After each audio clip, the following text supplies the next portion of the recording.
Do Evangelho segundo São Mateus.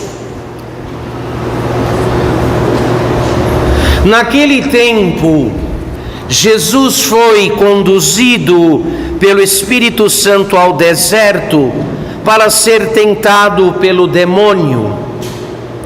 Depois de jejuar 40 dias e 40 noites, teve fome. Aproximando-se então o tentador, disse-lhe: Se és o Filho de Deus, dize a estas pedras que se convertam em pão. Ele, porém, respondendo, disse: Está escrito: O homem não vive somente de pão, mas de toda palavra que sai da boca de Deus.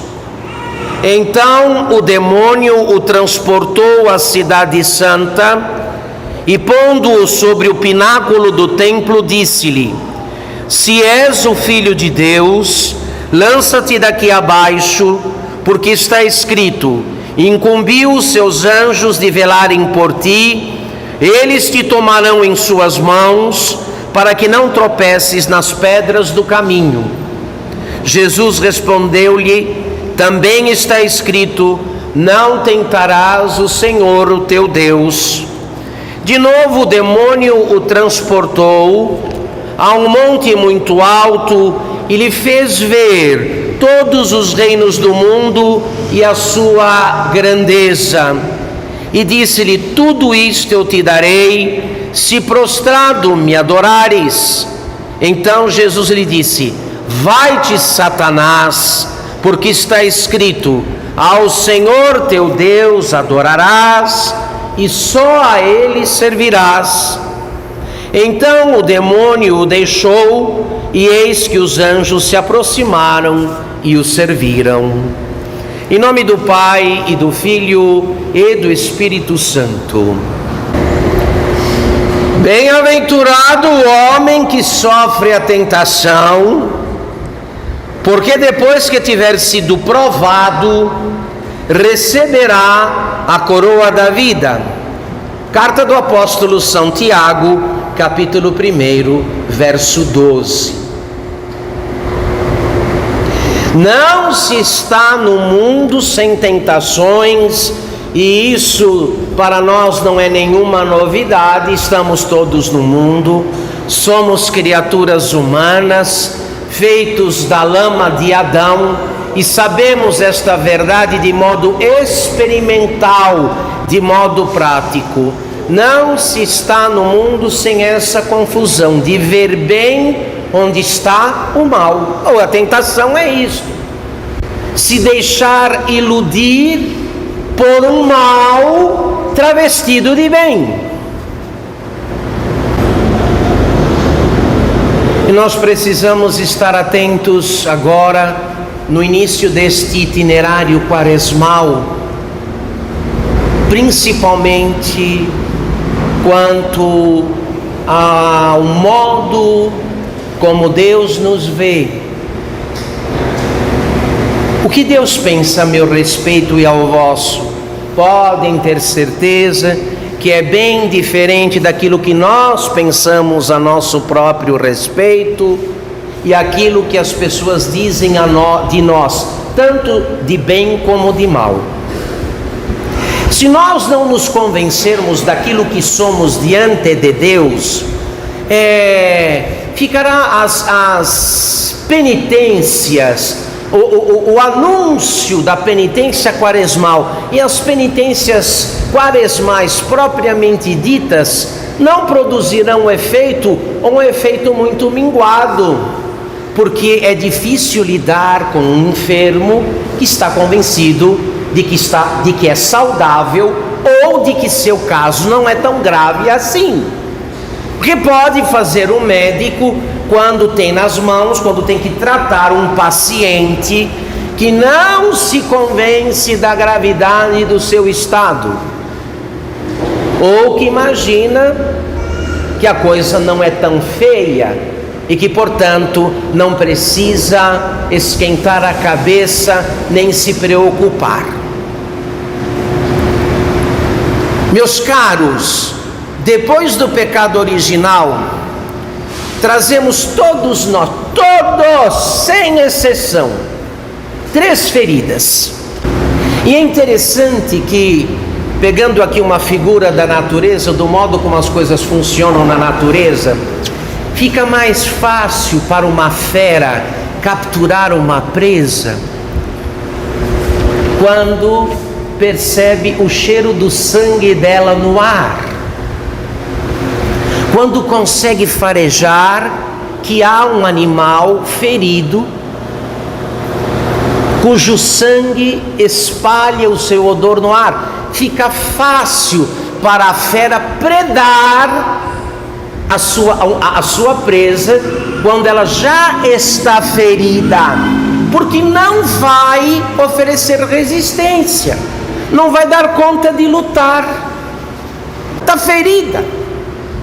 E é este exatamente o nosso caso. Ainda que tenhamos o melhor conceito a nosso próprio respeito, aos olhos de Deus as coisas não são bem assim como nossa boa aparência e o nosso bom diagnóstico médico parecem sugerir. Temos 3 feridas. Satanás as fareja bem e conta com elas para nos predar. A primeira ferida é aquela cujo termo conhecemos, é um termo que está nas Escrituras, chamada concupiscência ou carne. E trazendo o vocabulário mais perto para a língua falada, para o português falado, concupiscência ou carne é a sensualidade. E a sensualidade é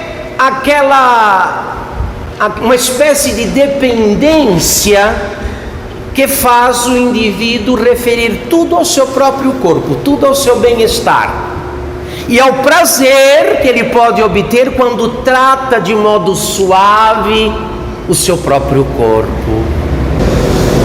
O que restou para o homem que perdeu a Deus? O que sobrou para o homem que perdeu a Deus, que não vê mais Deus no seu horizonte? Inclinar-se de modo desordenado para satisfazer as suas paixões, as paixões que estão no seu corpo. E qual é o efeito da paixão? A paixão, ela inverte a ordem na qual Deus nos criou. E a ordem na qual fomos criados é esta daqui. A razão deve montar os sentimentos e as paixões. Como acontece, não é o cavalo que monta o cavaleiro, mas é o cavaleiro que monta o quê? O cavalo. Conosco já não acontece mais assim. A razão que deveria montar as paixões, que deveria regrá-las, não pode mais fazer isso. Está ferida, está enfraquecida, está obscurecida. Então, ao invés de dominar as paixões, a razão é dominada pelas paixões e deve servir a elas, não se movendo, não se inclinando para outra coisa a não ser para aquilo que é vantajoso, prazeroso e deleitoso. As paixões causam uma espécie de cegueira de alma. O cego é aquele que não enxerga, e o apaixonado, neste sentido, é aquele que perdeu completamente de vista Deus e não vê outra coisa a não ser a si mesmo. Não tem outra meta a buscar e a atingir a não ser o que lhe convém e o que lhe cai no gosto. A segunda ferida é a da soberba, é a do amor próprio. O soberbo é aquele que, amando sua suposta excelência, ama de modo desordenado aquilo que ele considera como propriedade própria, como algo que brotou e nasceu nele. Ele tem, os outros não. Ele é, os outros não são. Ele faz, é capaz, os outros são incapazes. Então o soberbo, não se sentindo devedor em nada de Deus, se autoriza a desprezar, julgar, criticar, condenar, marginalizar os demais. Ninguém é como eu, ninguém sabe o que eu sei, ninguém faz como eu fiz, ninguém chegou aonde eu cheguei, ninguém tem o que eu tenho. Esta é a ferida da soberba. E a terceira ferida, a da avareza.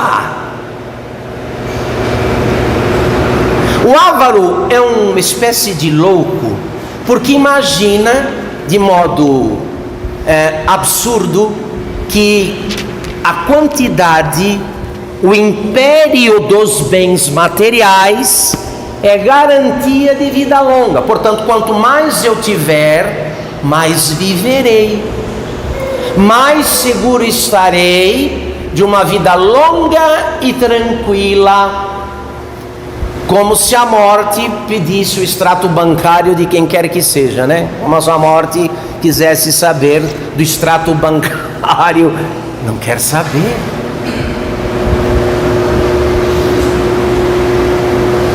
O avarento é o principal, é o pior mentiroso para si mesmo, o que mais mente para si.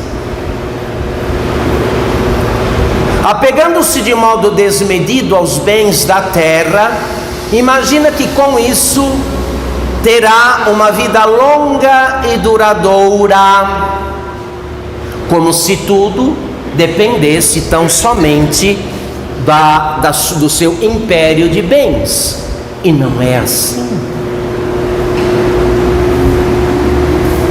Então, quando com Adão rolamos a montanha do paraíso e ficamos à beira do precipício, a um palmo de cair no precipício, esse nível onde estamos todos parados, a um palmo do precipício, de cair de vez naquele buraco, naquele abismo cuja profundidade não se pode medir, é ali que Satanás nos fareja. Ele sabe muito bem, meu querido irmão, minha amada irmã, onde é que perdemos o controle sobre nós mesmos. Qual é das feridas a nossa pior? Onde é que podemos lhe oferecer menos resistência?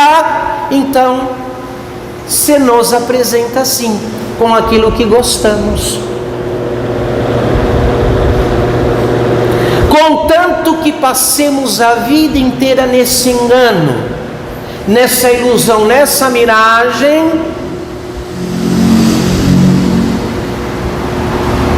de modo que ao encerrar o tempo da salvação, que é este, encerrado o tempo da salvação, iludidos, enganados, ele possa nos empurrar de vez no precipício onde se cai e dali não se sai nunca mais.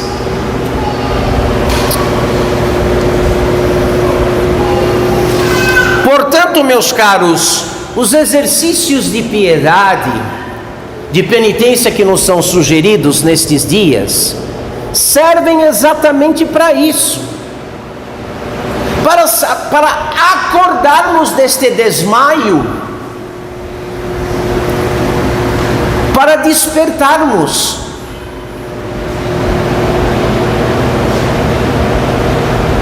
Por isso, Jesus, nosso Senhor, em quem Satanás não encontrou nenhuma ferida pela qual pudesse vencê-lo, enfraqueceu-se de propósito por um jejum rigoroso. Foram 4 homens na história que fizeram esse tipo de jejum. Moisés, no deserto, jejuou 40 dias. Elias, o profeta, no deserto, jejuou 40 dias.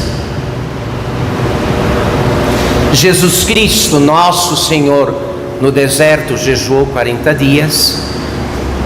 E São Francisco de Assis, no Monte Alverne, jejuou 40 dias.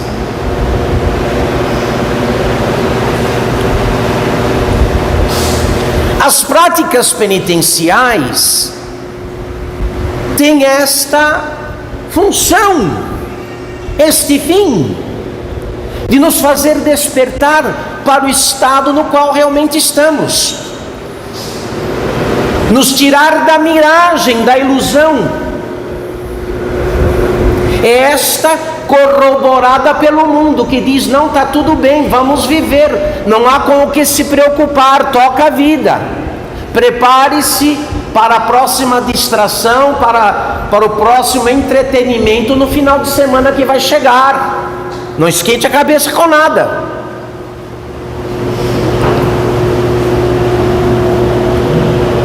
E no entanto, meus senhores e minhas senhoras, herdeiros das feridas de Adão, nossa vida não é esta. A melhor comparação é de um bicho ferido que sangra à beira de um precipício, farejado por uma fera.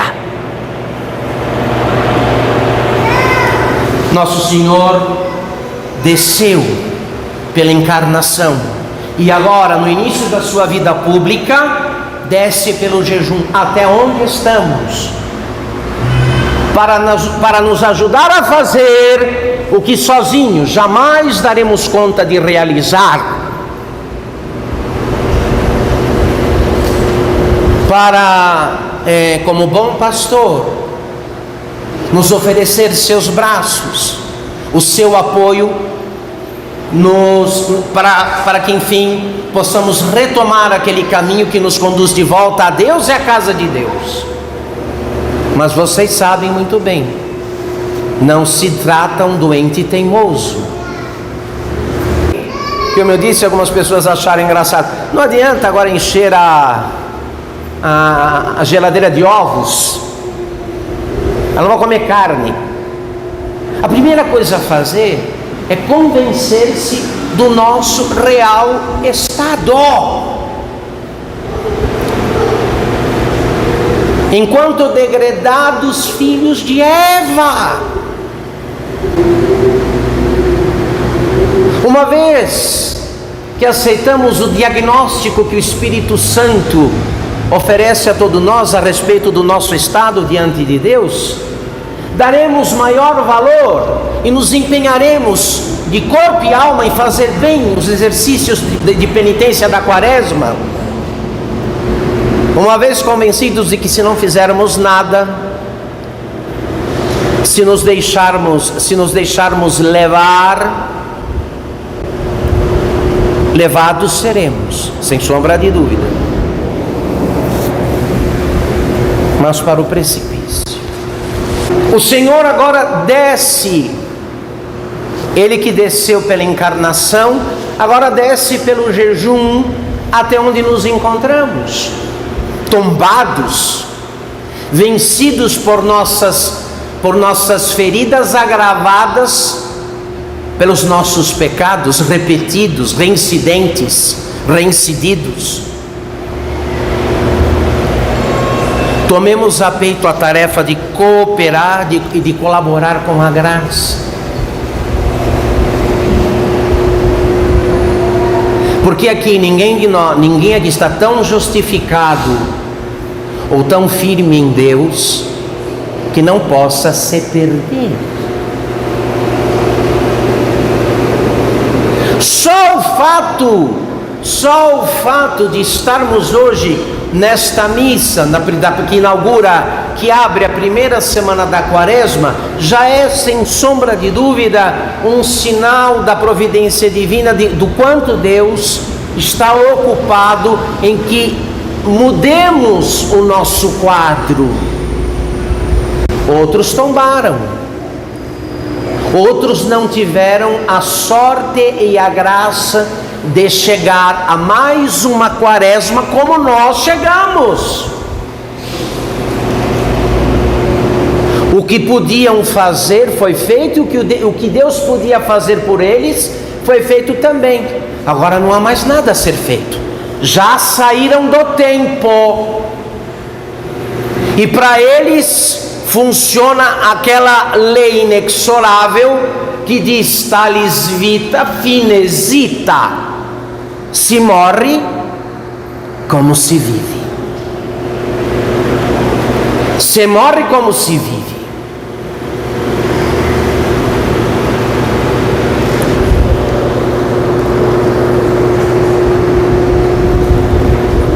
Nossas paixões que agravam nossas feridas, a da sensualidade ou concupiscência, da soberba ou do amor próprio exagerado e da avareza ou do materialismo. Do que estas, o que provoca o agravamento delas? Os nossos excessos.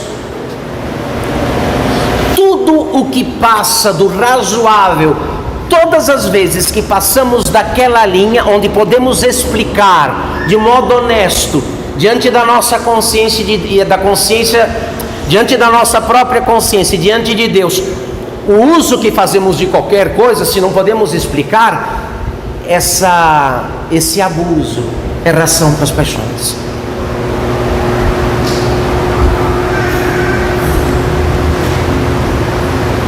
Portanto, tudo aquilo que se come além do necessário, se bebe além do necessário, se fala além do necessário, se ouve além do necessário, aquilo não se explica, não se justifica.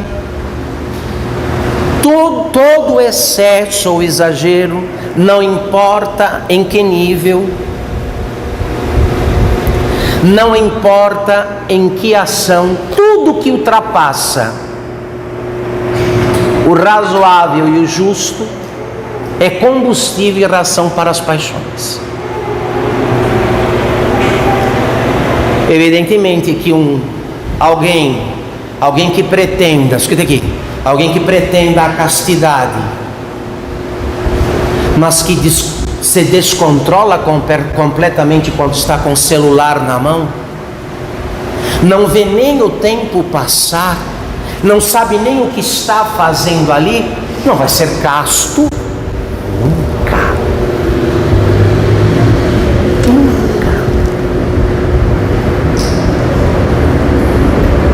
Uma pessoa que não combate a sua tendência de criticar e de julgar os outros,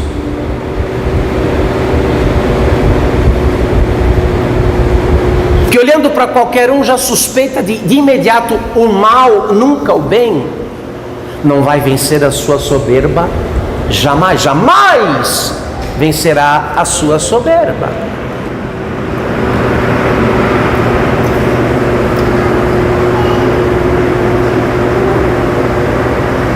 Aquele que não vence o seu impulso de consumo e cuja razão que tem para comprar e acumular e guardar o que tem não é outra a não ser a própria vaidade, nunca será alguém desprendido, generoso, mas será um materialista, um egoísta, um apegado aos bens, incapaz de qualquer gesto de caridade e de serviço ao próximo. Então temos aí, meus senhores e minhas senhoras, um bom trabalho, um trabalho longo, que deve ocupar cada dia deste tempo quaresmal, cada dia. Precisamos uma espécie de fechamento para balanço.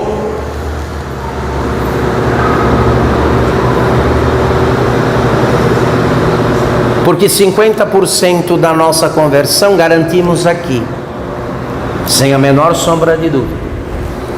50% da nossa emenda de vida e da nossa conversão garantimos aqui, mas os outros 50% não aqui, lá fora, no dia a dia, no modo como lidamos, administramos e tratamos as criaturas que nos servem, das quais, infelizmente, em muitos casos, somos verdadeiros escravos.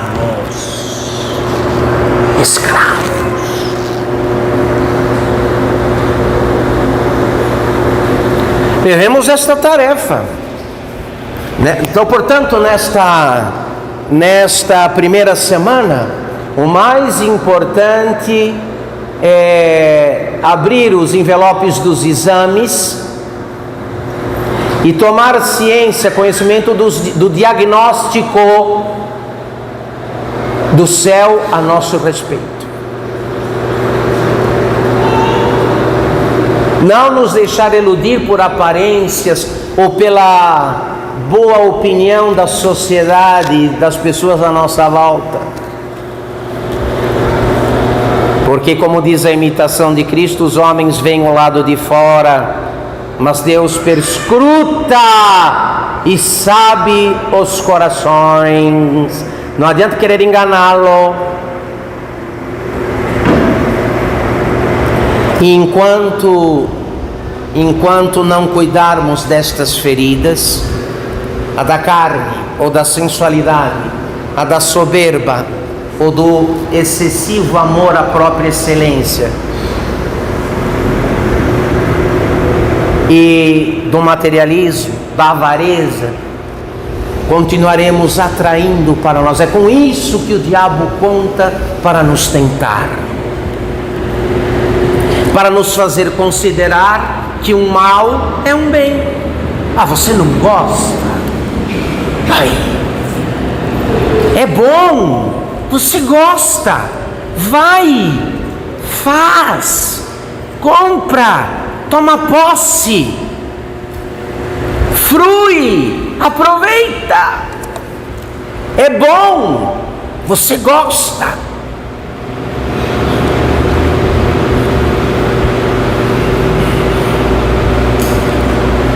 Então, pouco efeito se realizará, pouco efeito vamos verificar de modo prático na nossa vida cristã, com relação ao que estamos dizendo aqui, se não tomarmos as devidas providências quanto ao império de coisas e criaturas que nos cercam lá fora.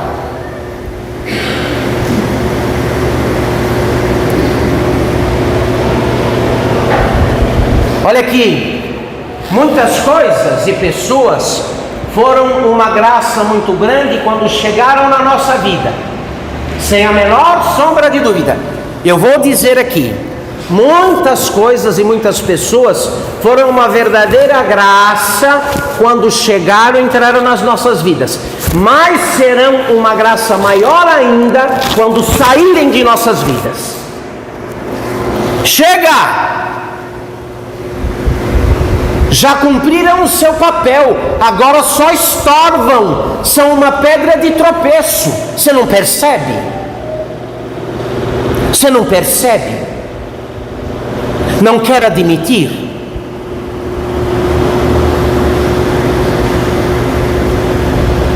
Muitas coisas e pessoas foram uma grande graça quando vieram para a minha vida e para a sua, mas agora já não são mais. Voltarão a ser uma grande graça quando saírem da sua vida.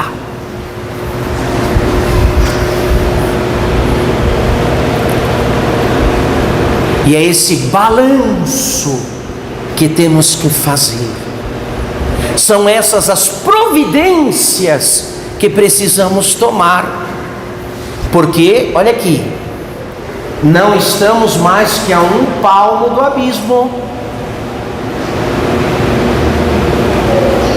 Qualquer um que no confiteor da missa diz que é pecador, que se reconhece como pecador, está dizendo: eu estou a um palmo do...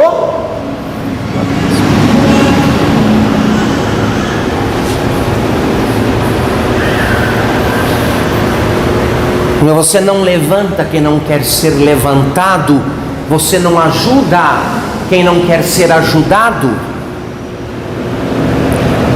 Pouco nosso Senhor Jesus Cristo poderá fazer por aqueles que estão convencidos de uma autojustificação ingênua, apoiada no fato de que nunca mataram e nunca roubaram. Aí não preciso me preocupar com estas coisas, eu nunca matei e nunca roubei. Quando Satanás caiu no inferno feito para ele e para os seus seguidores, não caiu lá porque tinha matado ninguém nem roubado ninguém. Foi a soberba que o levou para lá.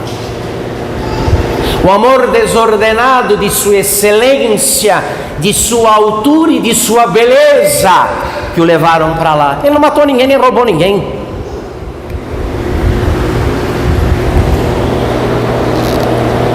Deixe de cair nessa conversa fiada que você conta para si e deixa os outros contarem também. Eis aí, senhores, o desafio lançado aos que sabem que o céu é o maior bem a conquistar e o inferno o maior mal a evitar. Quem sabe que o céu é o maior bem a conquistar e o inferno o maior mal a evitar, não vai achar nada do que estamos dizendo aqui difícil demais ou complicado demais. Pelo contrário, que a graça nos acompanhe, que o anjo da guarda nos defenda. Evidentemente, quando Satanás se dá conta de que alguém começa a se mexer, porque foi avisado, porque foi alertado, vem com toda a carga.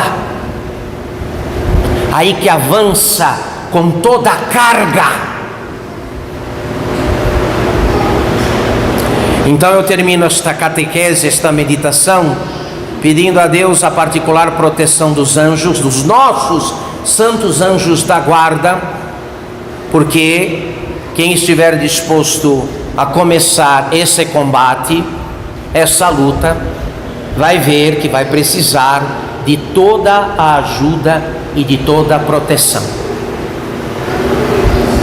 Satanás é um feitor de escravos.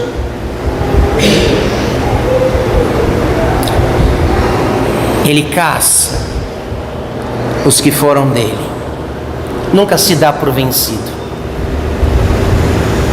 Não pensem que o diabo pensa: agora ele é santinho, ele é da igreja, não, agora não mexo mais com ele, não mexo mais com ela. O senhor vai muito enganado. Ele é um capataz, é um feitor de escravos. O orgulho, a soberba dele, ele é um mau perdedor. Satanás não perde de bom grado nada nem ninguém, e ele vai nos caçar até o fim. Até o fim.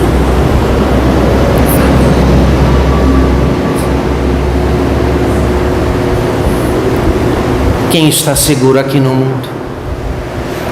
Fala para mim, fala para eu ir. Onde está o lugar de segurança? Onde existe um lugar blindado, onde se possa dizer: ali o demônio não entra, ali ele não tenta? Não há esse lugar, não existe.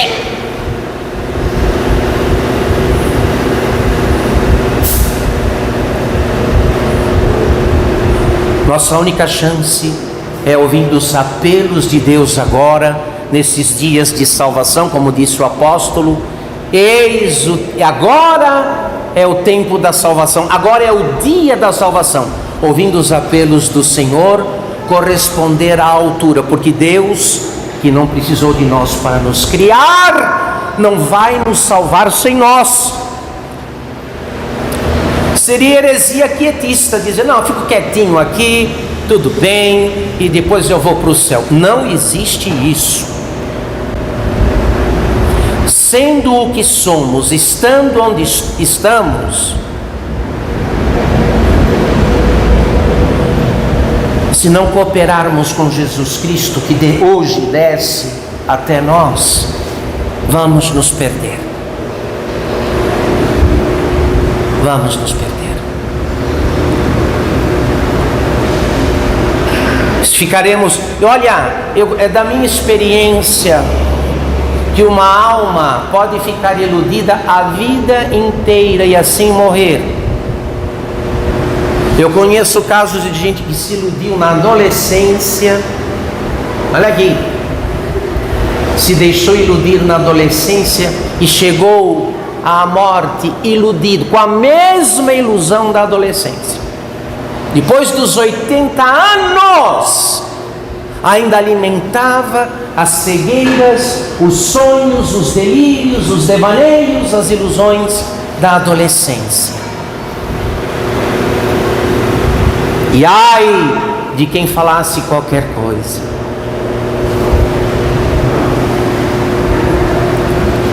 Porque a gente morre como a gente o quê? Como a gente vive. Tomemos a peito esta tarefa.